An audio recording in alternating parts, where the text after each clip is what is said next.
When the safety rotates down, just rip the seam. It's not that hard.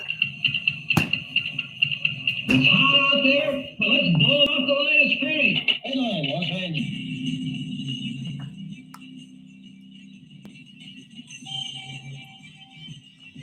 Live from the RamCave, I'm Joe Terosian, and this is RamView, the September 17th, 2025 edition, brought to you by Kistler Law Firm. Injured in an auto accident? Need help? Got questions?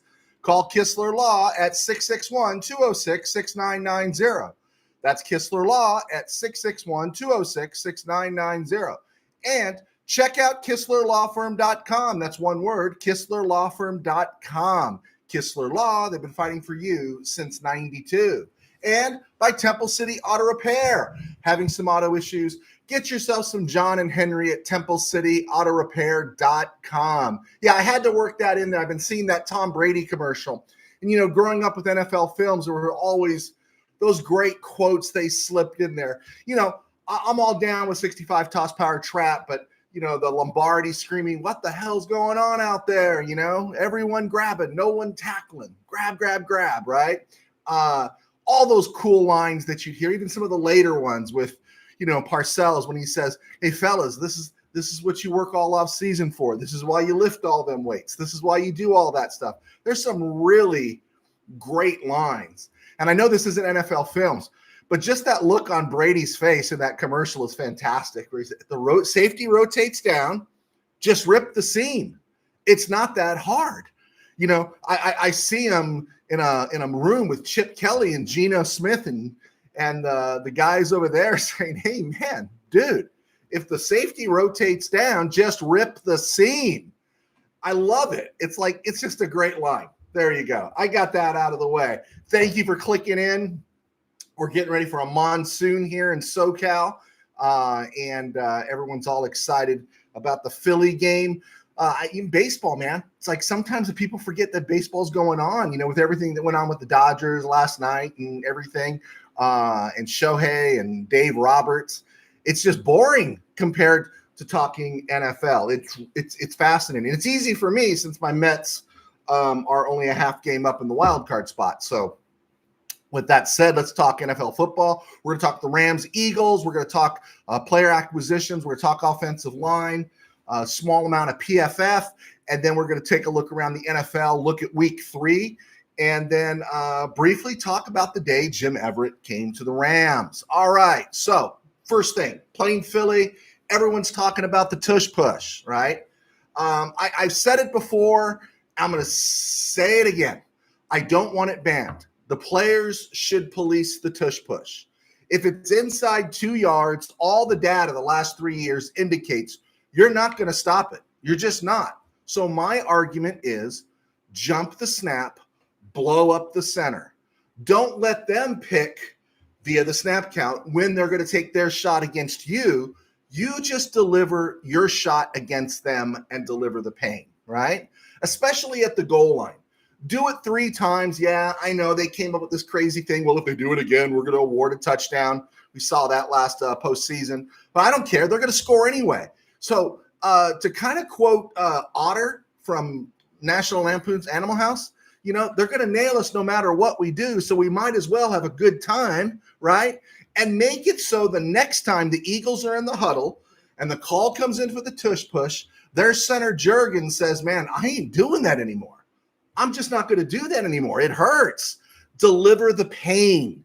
Deliver the pain. Make them know that we're going to jump this count. You're going to get the first down, but we're going to get a really solid hit on you, right?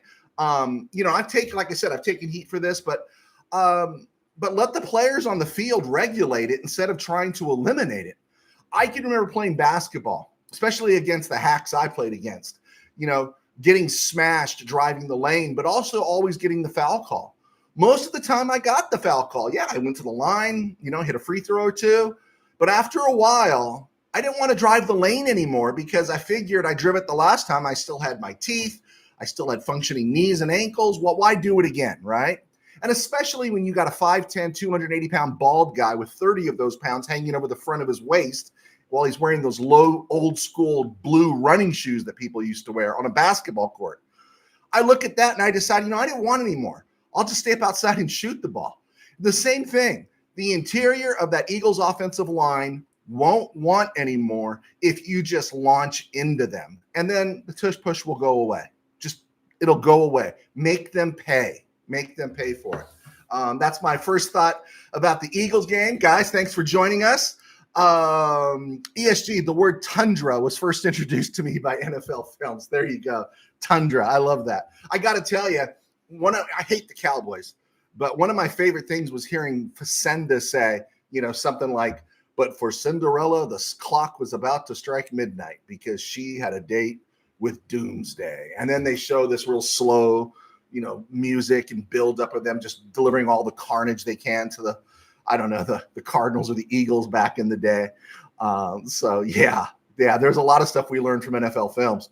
USA Expat, Forbes told JD Long that he is the fastest player on the entire roster. Did he really? I missed that. Good. And I think he had a better game than people think he had in Tennessee. There was like I said, some incredible throws. You can't defend against a one-hand catch that the guy catches nearly going out of bounds and maybe might have been overturned. If they had reviewed it, had time to review it, credit to the Titans there.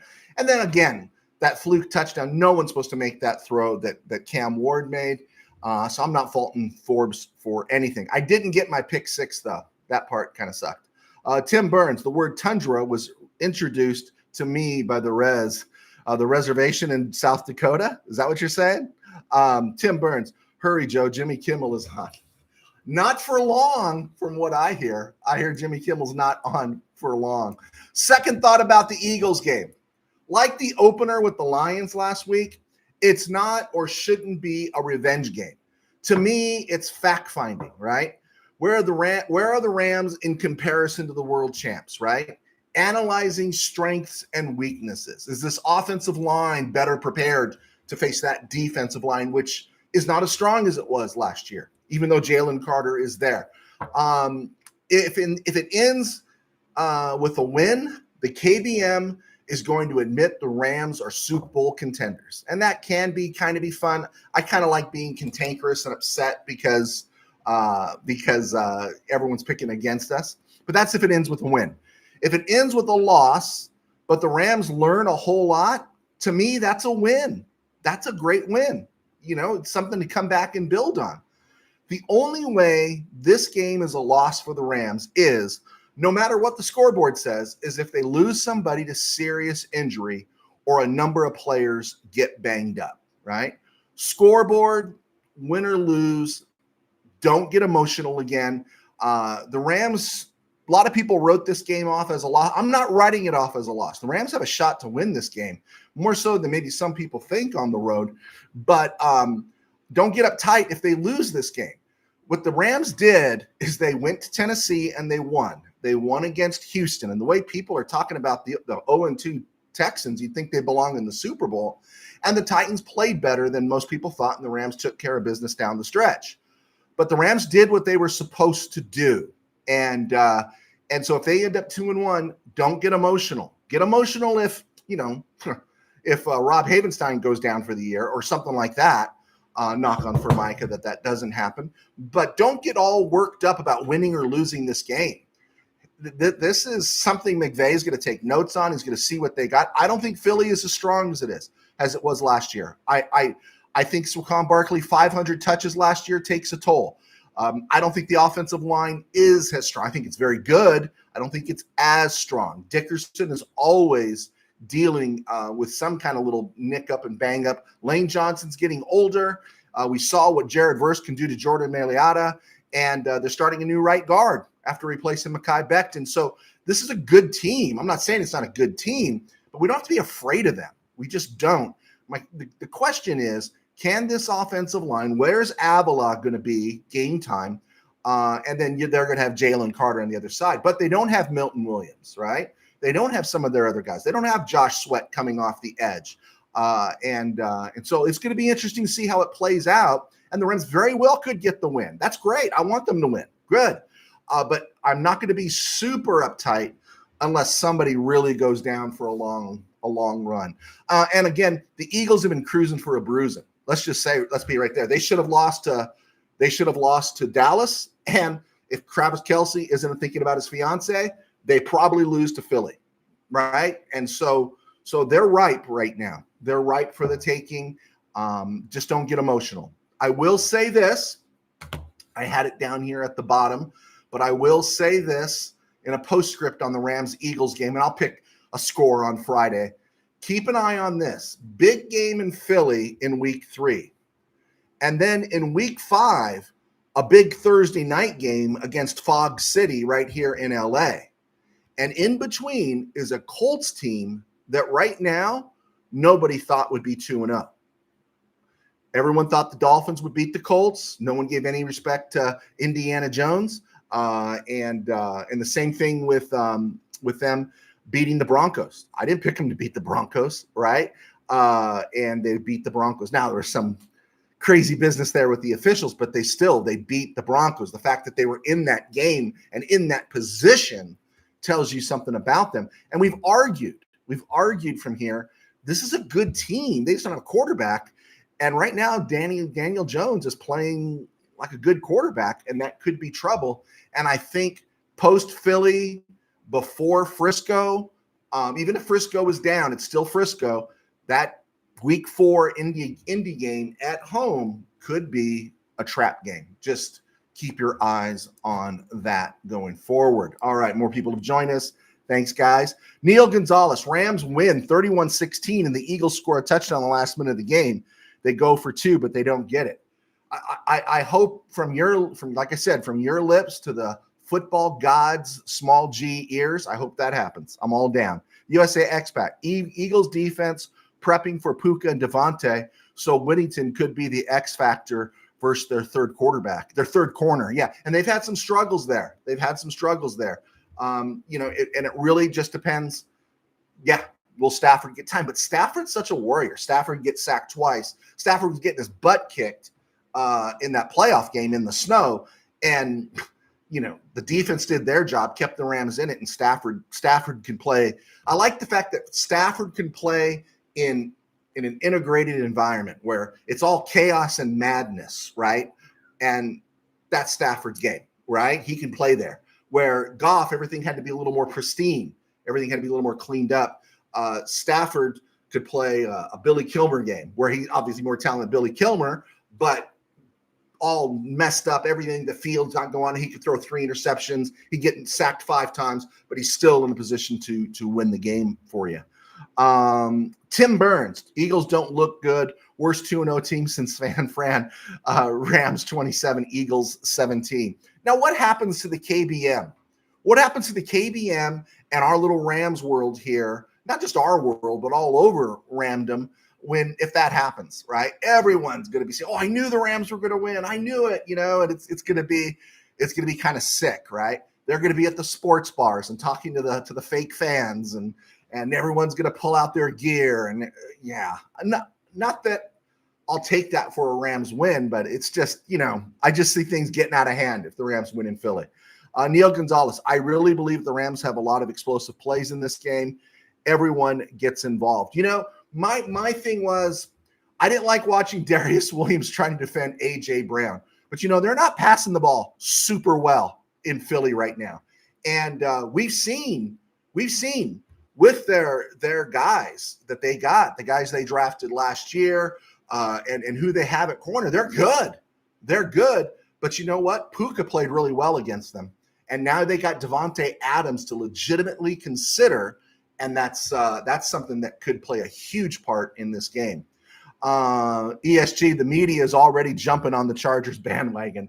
I know it is kind of funny, but I'm not a Charger fan. I wish they'd go back to San Diego, but I am a Jim Harbaugh fan, and I'll talk about that game just a little bit here in a second. But you're right, ESG.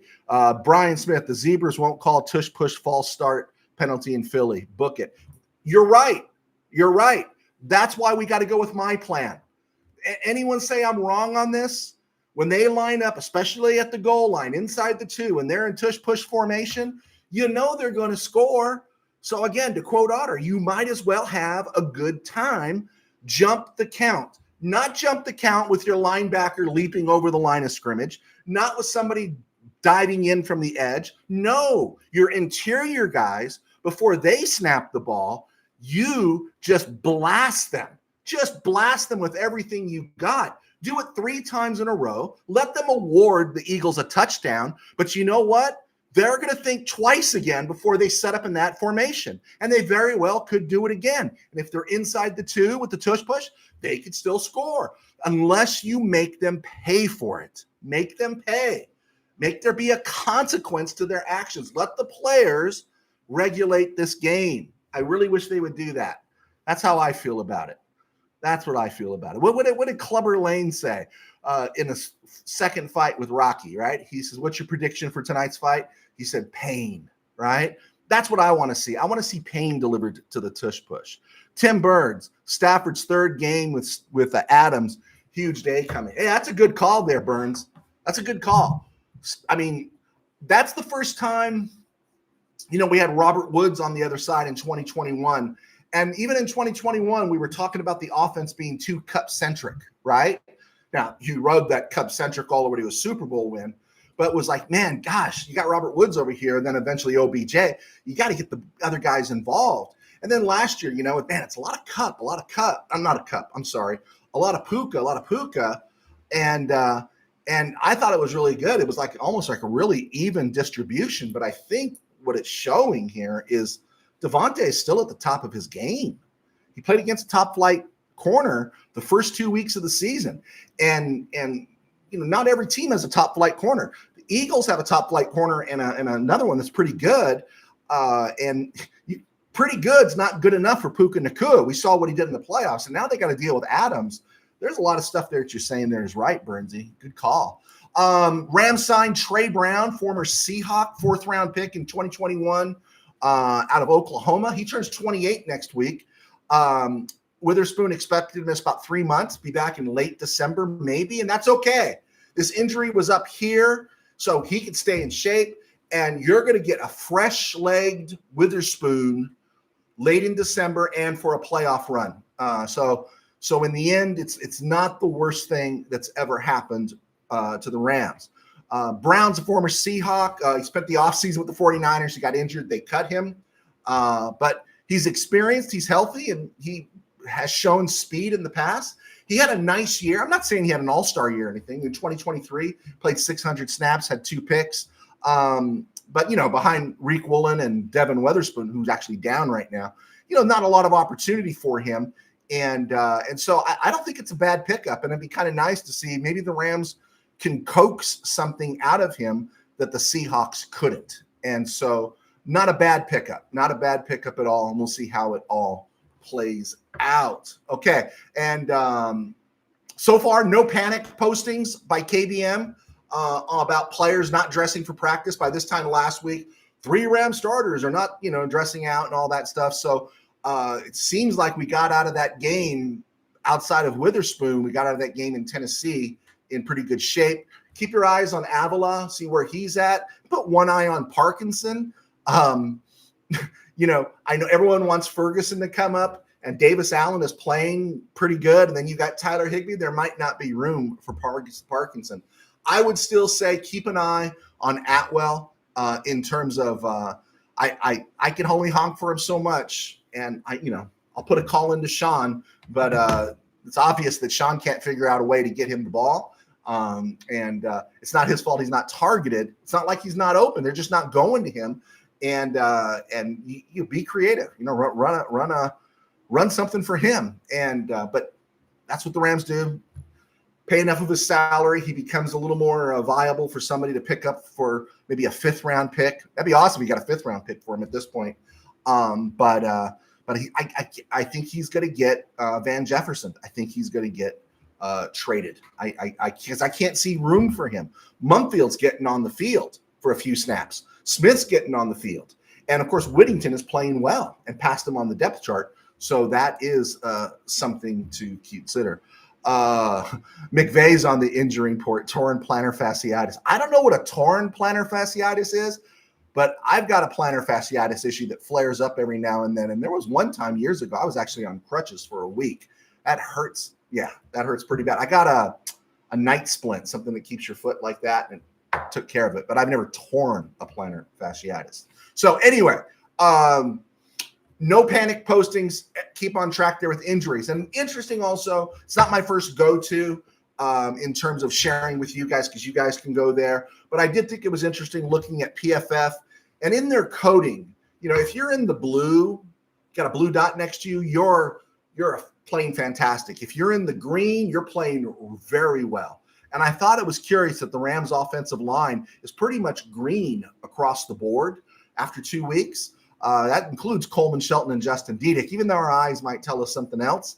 Also, I scrambled up some information a little bit that I guess Bo Limmer was being held back in case Kevin Dotson couldn't go or came out of the game. And I don't know if it was a question of getting Justin Dietrich warmed up and going during the course. But again, Justin Dietrich did what he did last year. Not Tom Mack, right? He's not Tom Mack. He's not Dennis Hara. But he's a guy that goes out there right now and he does his job. He's not Bobby Evans. He's not Logan Bruss. He's not Matt Skura. And he does his job. And so Justin Dietrich's a real nice piece. And there was some surprise. I read on one site they thought David Quisenberry would get that because he can go guard tackle. And the Rams went with Dietrich. And so I thought that was cool. So there's a lot of depth there on that defense, on that offensive line. Maybe not all-star depth, but there's depth. So that is something we can focus on. USA expat. When you call Sean, put in a good word for Blake. Okay, I'll do that. I'll put a good word. And I'm going to ask him what the blank's up with Atwell, dude. Get him the ball or trade him. So, all right. Around the NFL and other places, but first, I'm Joe Terosian, sports writer for 21 years. Still contributing a little bit at Mid-Valley Sports with my friends. Opening the door a little bit for Tim Burns to go on there to write NFL numbers and notes. You can check that out at midvalleysports.com. I broke in several newspapers and then went with Mid-Valley News. It was a weekly, and then we kind of built the website Mid-Valley Sports into a daily high school football site and then advanced to other things. I moved on. My friends cover the Chargers. They're in the room with the Chargers, and so they were really happy about Monday night. And I get to cover the Rams thanks to our sponsors at Kistler Law, so we appreciate them. Be sure to check out Kistler Law if you're in the LA area and you have any auto injury issues. Be sure to give them a buzz. And then I write books, so it's up to you guys to support me in that regard. And be sure to check out all my books that are on Amazon. Every time you buy one, it really helps me.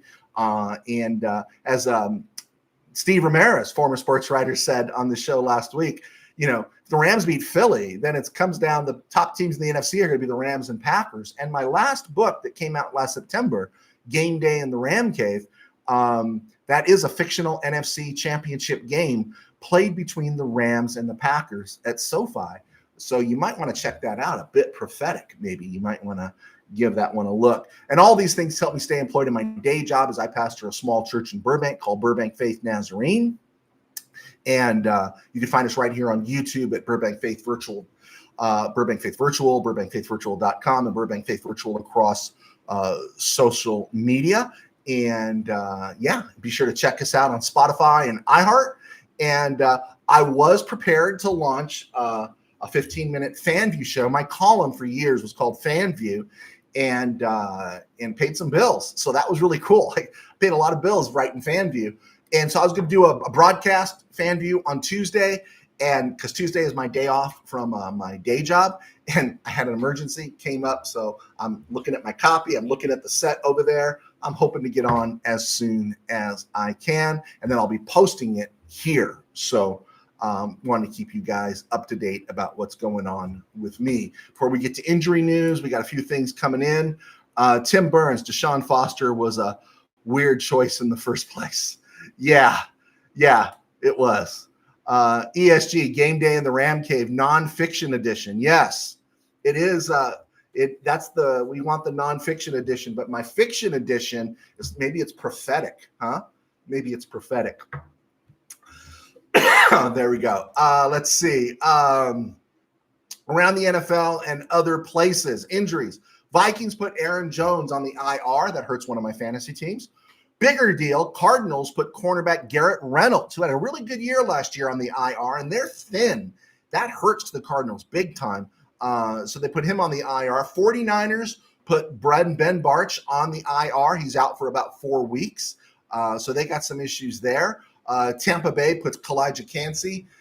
He's the guy out of Pittsburgh. People are saying the Rams should draft him. He's another Aaron Donald. We know he's not an Aaron Donald, but he popped a pec and he's done for the year. And then if you were watching Monday night, did you see Khalil Mack's elbow go a little Napoleon McCallum? If you remember Napoleon McCallum out of Navy, played for the Raiders, and it was one of the, I think it was the season opener or second week of the season there, and then was it late 80s, early 90s, and he was returning a kick and his knee got pushed back the other way. That's what Khalil Mack's elbow looked like. That was pretty brutal, but apparently they plan on him being back. Taxkins signed Preston Smith, who I didn't know was still in the league. The Steelers didn't re-sign him after last year. Vikings add Desmond Ridder to the quarterback room. And don't worry about the Vikings because with J.J. McCarthy out for 2 to 4 weeks, Carson Wentz is there to be their quarterback. And so they're in good shape. But they've also added Brett Rippon. So, yeah, so they're feeling really confident there. No, I'm sorry. Brett Rippon went to Cincinnati. So they're feeling really confident there. Vikings added Desmond Ridder. And also the Vikings added Cam Akers to their practice squad. So Cam Akers keeps drawing an NFL paycheck. Speaking of former Ram safety draft pick out of Utah, Terrell Burgess was activated by the Saints this week. Justin Fields ruled out of week 3 with concussion. Tyrod Taylor will get the start. Talking about that Raiders-Bolts game, I was encouraged by the Raiders. I really was, but you saw the difference between a Geno and a Matthew, right? We did. Just not the Raiders' time yet. I think the Chargers are further along than the Raiders. I was kind of rooting for the Raiders. I still do. I want to see them do well. I think everything's being laid, and I'm not writing them off in DC this week, but they really the Bolts from Brazil were really ready to play. They needed another wide receiver. I don't think Ladd McConkey was enough. I thought Keenan Allen was old, and I thought Quentin Johnson was a bust. But it appears that Quentin Johnson, these first 2 weeks of the season, has risen from the dead. And if he has risen from the dead, then I'm totally wrong. And that means the Chargers have a receiver that can really go downfield for Justin Herbert. In fact, during the course of the game, I caught myself kind of rooting for him because it was such a, bad 2 years for him. And then Raider linebacker Daiyan Henley. Oh my gosh. Wow. I didn't even know he was that good. I thought he played really well. Bolts Broncos next week is another huge game for Harbaugh. Think about that. Brazil, he gets the Chiefs, right? Beats them. Goes to Vegas, beats the Raiders, and now he gets the Broncos. And if this is September, I'm taking the Broncos. But now that it's September and seeing the Broncos the first 2 weeks, I'm going Bolts right now. So Brock Purdy threw the ball around a little bit today, so it doesn't mean he's back. But the 49ers are encouraged. Okay, let's see what we got here. Boom, something else came in. Oh, yeah, there we go. Neil Gonzalez. I saw a preview of the Rams-Eagles game, and the Eagles lead the Rams overall wins 10-2. The last time the Rams beat the Eagles was when they were the St. Louis Rams. Oh, really? Okay. Did not know that. They weren't as dangerous with Donovan McNabb, right? You always knew Donovan McNabb was going to spit the bit at some point. He was never that scary. Neil Gonzalez, Rams and McVay are way overdue. They were talking. What are they talking about earlier this year? Did the Lions miss their window, right? Of course, they missed their window last year because it was smoke and mirrors to go 15-2 with your whole unit looking like a MASH unit, right? And so I don't really buy they missed their window. Their window passed them by because of injuries, maybe. But is it possible when you see how well the Packers have played, when you're seeing what the Rams are doing to this point, and you see the Eagles less impressive, is this something that's not going to sustain itself? And I think we're going to find out something, right? Does the NFL get flipped upside down? Not only if the Rams win, but what if the Rams go in there and win by What was that, Neil? 31-16. What if the Rams win 31-13? What if the Rams win 35-13? What if the Rams shred them? What if they do, right? Are the Rams capable of doing that? Yeah, they are. Will the Rams do it? I don't know. I was talking to Peterson from Mid Valley Sports, and he says it's so funny how the Rams, for the most part, always play to the level of their opponents. And then they kind of pick it up when they're playing a bad team. And I expect the Rams to play well on Sunday. And you just don't know with the Eagles sometimes, right? You just don't know. So, yeah, that'll be a fun watch. That'll be a real fun watch. Tim Burns, remember McVay circled this game. Did he say that? Did he circle it? I guess so. Okay. I think there's things maybe McVay says to us that he doesn't say to everybody else. I don't know. When I get him on the phone, I'll ask him. ESG, the Rams had a record against the Giants like that, but went to New York and beat them a couple years ago. Yeah, remember that game against New York a couple years ago? That was a little scary down the stretch there. That was a little bit scary. Willie Bowen, LA Rams beat the Philadelphia Eagles in 2021, the year the LA Rams got the Lombardi Trophy. Okay. And yeah, there you go. I'll take it. I'll take it, right? So let's see what we got here. Let's look at week 3. I guess I'll have to give my prediction tonight for Dolphins-Bills. Obviously, the Bills. If it's a close loss, McDaniel keeps his job. If it's a major blowout, if we're talking 45-7, I truly believe Mike McDaniel gets fostered after the game, and he is not allowed on the team bus. Let's see here. Yeah, not on the team bus is being fostered, not allowed on the team plane is Kiffin. I don't know, whatever. But whatever it is, the dude's going to be unemployed if they lose by 4 touchdowns. And then looking at Sunday, these are my initial picks. I reserve the right on Friday to change them. I like the Falcons over the Panthers. I think time is running out for Bryce Young. Packers at the Browns. The Packers just need to stay healthy. They need to win the game and then get everybody off the field. Texans and Jaguars. And everyone's waiting for the Texans to break through. Again, I don't think the Rams – I think if the Rams played the Texans again, it would be a much bigger spread that they win that game by. I think the Texans – I think they had hopeful or high hopes about not keeping Laramie Tunsil, and I think they're regretting it now. Houston's teetering. No, it's a good team, but they're 0-2, and the Jags are kind of ticked off. I think the Jags at home, I'm going with the Jaguars. Bengals versus the Vikings, Wentz versus Browning. I don't know if Wentz has a girlfriend, but Jake Browning does, and I'm sure we'll see a lot of pictures of her this week, but I'm going to take the Vikings at home. I might change that on Friday. Steelers at the Patriots. Boy, what is Steeler fan Rob going to do, right? Steelers' story is told in this game. If they go on the road and they spit the bit in New England, depending on how many points they give up, right? Now, they gave up 30 against the Jets. They gave up 30 against the Seahawks. And Steeler fan Rob says, well, one of those is on Caleb Johnson, so it wasn't really 30 points. Stupid. He always drops the stupid in there. And stuff. But if Drake May drops 30, we got a problem there in Pittsburgh. Too much money for a poor defense. Rams, Eagles, Rams have a shot. Philly not great. We'll talk more about that on Friday. Jets, Buccaneers. Jets don't have Fields. Tampa's going to be 3-0. I mean, Baker Mayfield. What can you say about Baker Mayfield on Monday night? I mean, I thought it was fantastic. I never thought I'd be a Baker Mayfield fan. But watching that guy, I can't help but, his teammates love him, right? They love this guy. And their 2 top tackles are out in this game, and they pull it out. Another guy that's really underrated is Bucky Irving. So that Bucky Irving style, and maybe I'm wrong on this. I haven't seen him for a few years. He reminds me a little bit of Le'Veon Bell. A little bit thicker, a little bit stronger, but just that ability to kind of pick his spots and go. But I like Bucky Irving quite a bit. Colts at Titans. Normally I would root for the Colts, but since the Rams are facing the Colts in week 4, I'd kind of like to see the Titans rattle the confidence of Indiana Jones a little bit. I don't want the Colts confident coming to SoFi. I want everybody saying, oh, well, same old Colts when they come to SoFi.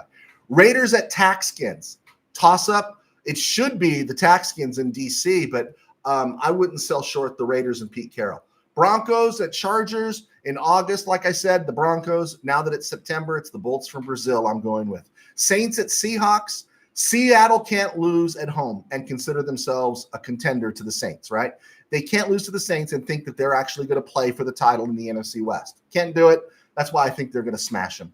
Cowboys, Bears. In August, I'd have taken the Bears. Cowboys right now on offense, they're actually scoring points, and it's doomsday in Chicago. Cardinals at 49ers. Cardinals usually play the 49ers really tough, and they're generally pretty physical games. I really hope these two teams just beat each other up, beat the snot out of each other. 49ers, a bit older team, more banged up team. They have to play the Rams, 4 days after Sunday's game against the Cardinals? And that looks good for the Rams. For the Cardinals, Kyler Murray has to earn his money. Kyler Murray is going to need to make some plays. He's without some of his defensive guys. 49ers without their offensive guys. Kyler Murray is supposed to be the star here, and we're going to find out on Sunday. Sunday night game, Chiefs at Giants. It better be KC. But if something happens, it's going to be the sky is falling, right? Lions at Ravens. I want to take the Lions. I really do. I like the Lions. I'm all in on the Lions. But Ravens are going to blow them out, and they're going to say, hey, this Ravens team, that loss to the Bills was the first week, but this could be a Super Bowl team, right? Ravens are probably going to run off about 7 in a row, right? There you go. Let's see what we got here. Gilbert Gonzalez. Trade 2-2 to KC or the Chargers for a third or fourth, then trade Mr. Jimmy to the Bengals for a second or third, Parkinson for a bag of nuts. Man, if I thought you could get a second-round pick for Jimmy G, I kind of would think, I definitely would. I think the Rams would do it, but you're not going to get a second round for Jimmy G. You're not going to get a second or a third for Tutu at this point. And Jimmy G is ultimate insurance. This is a Super Bowl quarterback that's still in his early 30s. And, kind of known for having a glass jaw and always going down and getting hurt.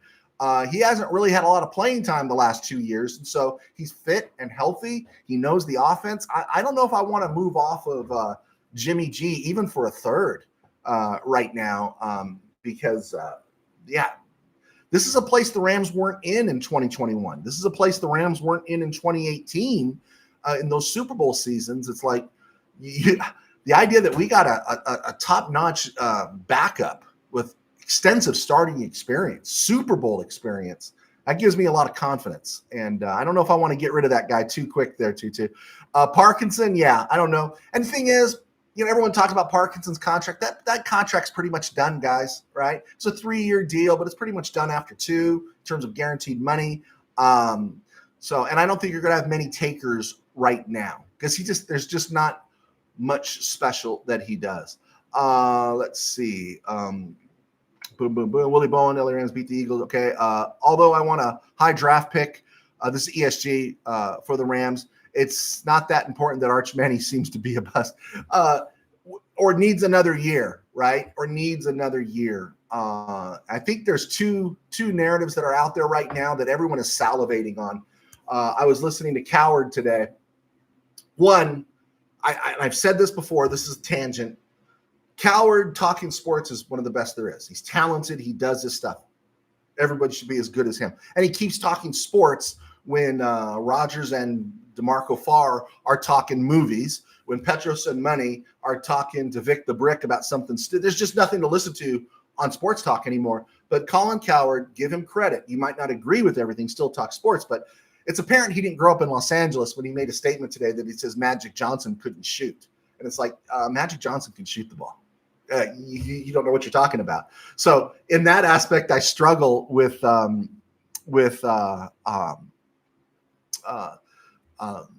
Coward. And there's another narrative. He comes up with narratives and he just burns them down so much. He hated Aaron Rodgers when Aaron Rodgers' first couple seasons. Even after Aaron Rodgers, do you remember that playoff game in Atlanta? I think it was 2009. And Rodgers had probably the most perfect game you'd ever seen a quarterback have in the playoffs. And the very next week or the very next Monday, Coward's on the air talking like, oh, well, he's not that good and stuff and everything. And then the fun part was in 2011 when Tebow went on that run for the Bucs. He's bringing in Trent Dilfer every week. The Broncos, they're winning. every single week they're winning. And every week on Monday, he's bringing in Trent Dilfer to say why, Tebow's no good. He creates this narratives, and then he has to defend them. And right now, he's building a narrative around J.J. McCarthy. And, don't say it's too soon. That was part of his monologue today. And I just disagree. I think he's building a narrative. He wants to be right on J.J. McCarthy being a bust. And so that one is building, and everyone's salivating over that. You do what could you do with J.J. McCarthy's offensive line last Monday night, right? I mean, or Sunday night. Come on, give me a break. And then the other one was Arch Manning, just following up here with ESG. Arch Manning, everyone's out on Arch Manning right now. I got a feeling it's not going to be this year, right? But I think he comes back next year in 2026, has a great year, and everyone's saying, "Oh, it wasn't me saying it. It wasn't me. He's great." I just wouldn't write him off too soon. Tim Burns, Baker is the guy. I thought he was going to be out of college. I get all warm and fuzzy when he does well, like a proud uncle. Oh, good for you, Mr. Burns, because I wasn't in on Baker Mayfield. Neil Gonzalez, I guess it was the last time the Rams beat the Eagles at Philadelphia is when the St. Louis Rams beat the Eagles at their house. The game I'm always going to remember, I saw the Frank Corral game in 78 where in his rookie game, he kicked about a 44-yarder to win the game. I think it was 10-7. But the one I'm always going to remember is 89. Clyde Simmons is talking about all the sacks that Buddy Ryan's defense is going to get against Jim Everett and the Rams. And Greg Bell came in there and ran wild, and the Rams won 21-7 in Philly. And that's that playoff run in 89 where you thought, this is special. And then they went into New York and won an overtime to Flipper over Mark Collins. This is special. And then they drive down the field in the opening drive against the 49ers in the NFC Championship game. John Madden says he really loves Jim Everett's swagger. And then they settle for a field goal after that opening drive. And I felt sick. And my friends in the room with me said, "Oh, cool, first blood." And they said, "You didn't score a touchdown." And the Rams didn't score again and lost 30-3. And then, of course, there was Larry Roberts, the phantom sack, and pretty much the end of the aura around Jim Everett. So, I think we're due for a big win in Philly, with all that said. ESG, I was watching ESPN LA to get some Rams news, but they were talking about everything but sports. Oh, so it was the WNBA they were talking about. Willie Bowen. Didn't Holly Curum quit or something out of the blue? I saw something on that. I'll have to talk about that on FanView. Let's see. Willie Bowen, Neil, LA Rams beat the Philadelphia Eagles in 2021. I'm thinking back. I thought that was 2020, the Tyler Higbee game, but I could be wrong. Paul M. Good, Paul. Thank you for joining us. What do you think about the Rams eventually trading for Joe Burrow?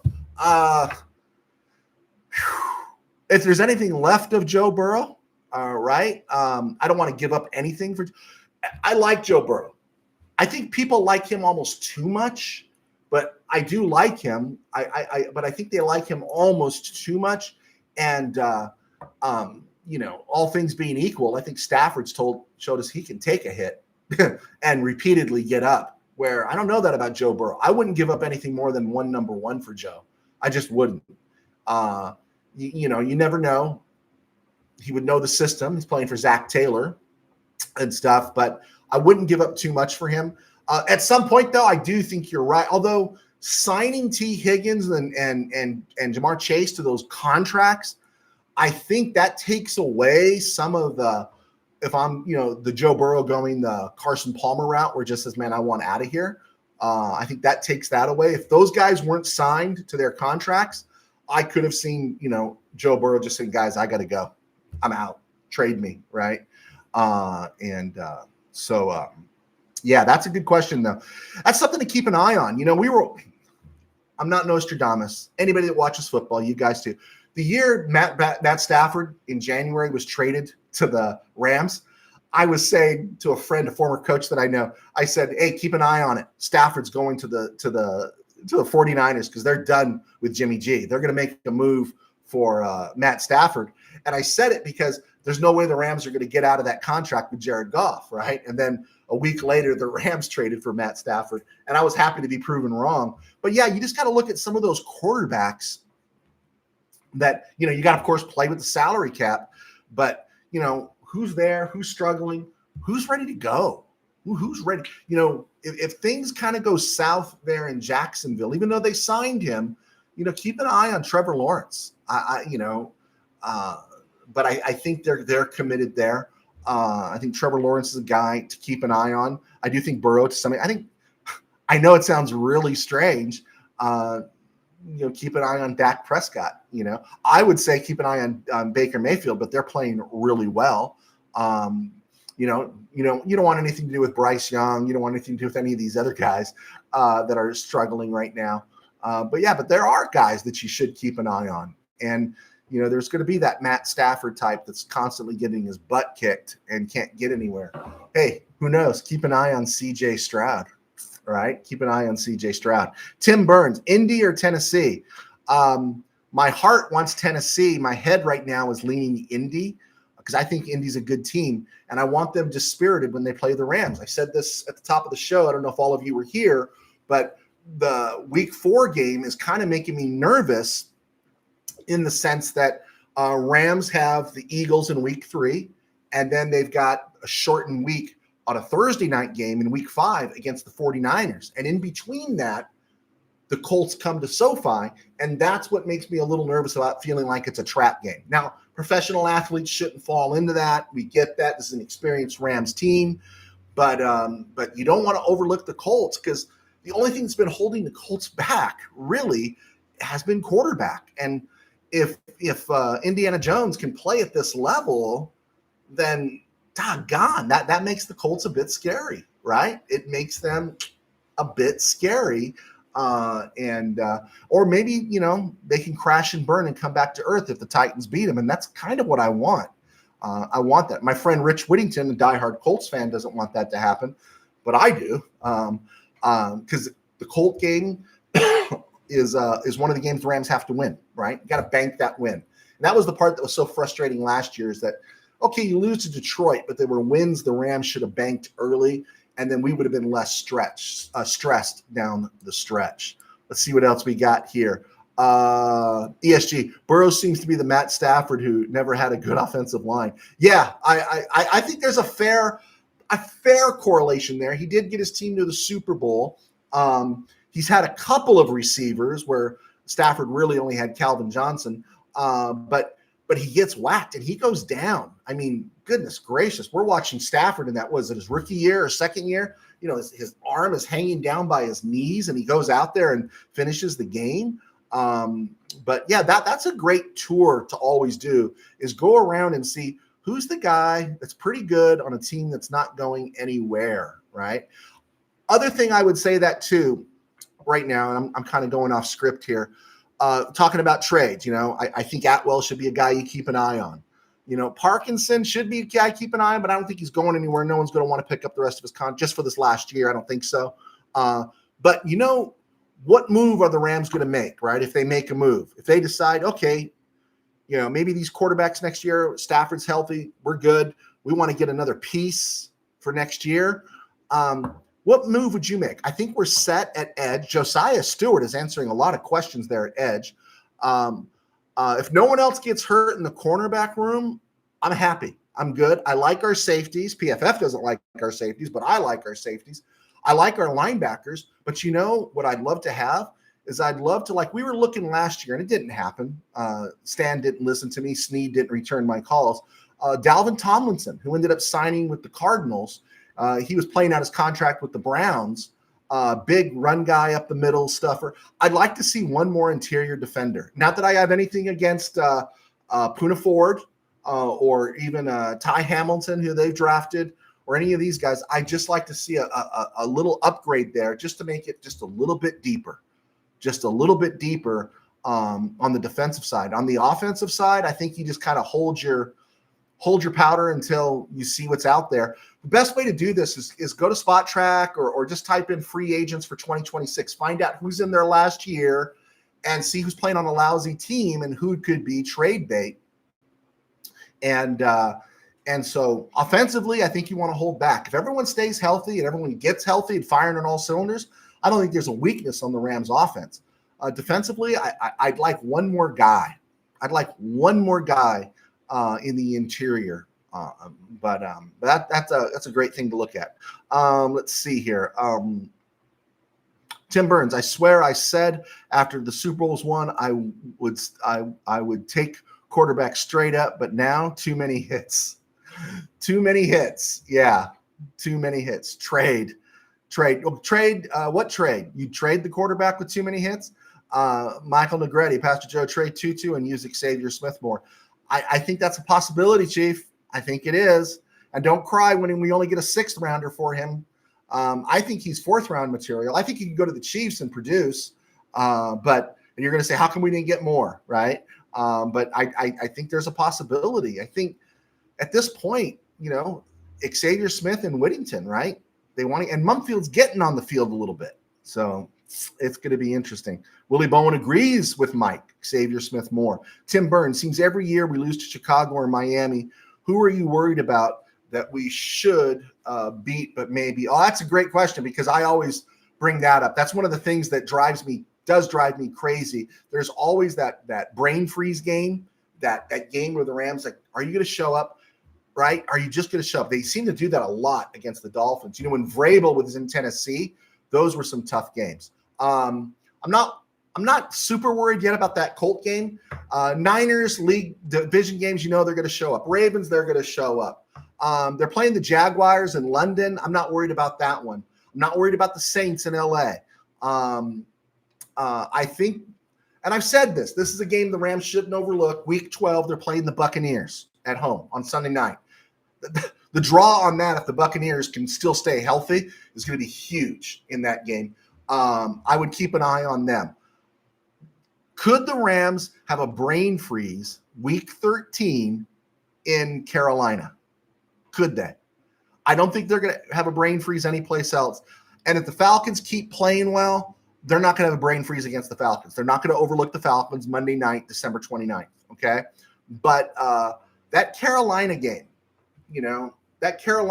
could be one of those games where they freeze up, right? Where they just overlook it, because the next week they're on the road against the Cardinals, and the week before they're coming off the game against the Bucs on Sunday night. And I'm not saying that's if the Buccaneers beat the Rams at home, it'd be a big win for the Bucs, but it's not going to be like that Dolphin game last year. It's not going to be, one of those like Chicago last year. It's not going to be break something in the RamCave type of game, right? It's not. Rams lose to the Saints, you break something. I don't think it's going to happen at home. But besides, I think the Rams will always try to hurt the Saints because it's just good to rub in Nickel Roby-Coleman. They should declare at SoFi on November the 9th. I'm sorry, it's October 26th. They should declare it Nickel Roby-Coleman Day at SoFi, just to stick it to the Saints a little bit more after an NFC Championship game. Yeah, I'm a bitter soul sometimes when it comes to sports. So yeah, those are my thoughts there, Mr. Burns. Really quick here. It was a stone group. Oh man, we went over 50 minutes already. We were having fun. Let's see. Where's my Rams history at? Oh my goodness, what happened to my Rams history? There we go. Okay, nothing today. Nothing really happened today. But on September 18th, 1974, Rams activated Bill Curry, center. Okay, whatever. Played for the Colts, played for the Packers. Really quotable guy there on NFL Films back in the day. 1984, the Rams acquired Steve Dills from the Vikings for a 4th-round pick that amounted to nothing in 85. And I kind of liked Dills at Stanford. And I thought maybe he could work his way in if Ferragamo's struggling. And remember, this was around the time Ferragamo went down. He was struggling and then went down in 84, and Jeff Kemp was the guy for the rest of the year. Now, just remember Steve Dills. Steve Dills was the guy that completed 5 of 26 passes or 4 of 25 passes in a Monday night game in Chicago in 1986, the year after the Bears won the title, after the Rams lost in January in that horrible NFC title game. They went back there on a Monday night, and Mike Lansford kicked a 50-yard field goal in Chicago to give the Rams a win. And Steve Dills, I think he completed 5 passes in that game. I think 4 of them he completed in the 4th quarter. So I'll always have a soft spot for Steve Dills. Steve Dills did what Dieter Brock couldn't. Anyway, I throw that out there. But the big one for September 18th, 1986, that's tomorrow, is the Rams acquired Jim Everett from the Houston Oilers. They gave up Kent Hill, William Fuller, who never really played it down. The Rams had his rights. He was a USFL guy. He went on to have a really good career. A first-round pick, a fifth-round pick in 87, and a first-round pick in 88. And then the Rams had to sign Jim Everett because Everett wasn't signed by the Houston Oilers. And remember, this was when the Oilers were in the midst of their run and shoot and stuff, and there were some doubts about Warren Moon. I have issues in terms of Warren Moon being a Hall of Fame quarterback, right? I even think there's some things you can talk about and look at is that was he discriminated against or was he poorly evaluated? Because other quarterbacks were getting drafted. The Buccaneers drafted Dickinson. The Buccaneers drafted in 78. They drafted Doug Williams. 77, the Bears drafted Vince Evans. Dave Mays became a starter briefly for the Cleveland Browns. And the issue was someone probably misevaluated Warren Moon horribly. But I don't know. There's a whole narrative around Warren Moon that I'm never comfortable with. I think when everything was right, he was good. I think when other things happened, he wasn't so good. And the Oilers, they drafted Jim Everett in 1986, right in the middle of Warren Moon's career there. So there could have been some doubts. They couldn't get him signed, so they made the deal. Very bold move for the Rams. And for a minute there, it was like, man, Jim Everett, Eric Dickerson, wow, this might be something special. Losing Kent Hill was rough at the time. From the time he was a rookie in 79 through 85, this guy was perennial All-Pro at guard. This guy was great. Loved Kent Hill. But, it was really interesting. They knew when to get rid of him because his career petered out there in Houston. William Fuller, I think, played in Houston. And then he played in Philly. He had a nice career. But the first-round pick the Oilers used on in 87 was Haywood Jeffries. And Jeffries had a nice run there in that run and shoot with Drew Hill and those guys. Their fifth-round pick was Spencer Tillman. And then their first-round pick in 1987, they dealt to the Oilers. They dealt to the Raiders for Terry McDaniel. The ninth pick, they dealt to the Raiders, and the Raiders drafted Terry McDaniel, who was a cornerback out of Tennessee. And I think he played about 10 years for the Raiders. Really a lost corner. He was there in those dark years for the Raiders between here and going back to Oakland. And so, but he was a pretty good cornerback. He just didn't get any flowers or attention because the Raiders sucked so bad. So just wanted to get that in because that day that Jim Everett came to the Rams was like Christmas. It was just, we were so excited. We were jazzed. All right. I think we're good. Guys. Thank you for sticking with me. I'm trying to see where we're at here. Yeah. Okay. We did it. I like to keep these less than an hour. Paul M., great show. Go Rams. Thank you, Paul. I do appreciate that, guys. You can tell your friends, to hit subscribe, hit share, all those things that keep us in the algorithm. Check us out on iHeart and Spotify, where we have no presence at all. And be sure to buy the book, Game Day in the RamCave. A lot of fun. If you've ever watched a football game with your friends and had non-friends show up and interfere with watching the Rams play, firsthand experience. Okay, guys, I got to go. God bless. Paul, again, thank you. Tim Burns, Willie, Michael, ESG, DH, Neil Gonzalez, Brian Smith, Willie, Neil, all you guys. Man, Tim Burns. Where's Steeler Fan Rob? Okay, guys, God bless. Take care.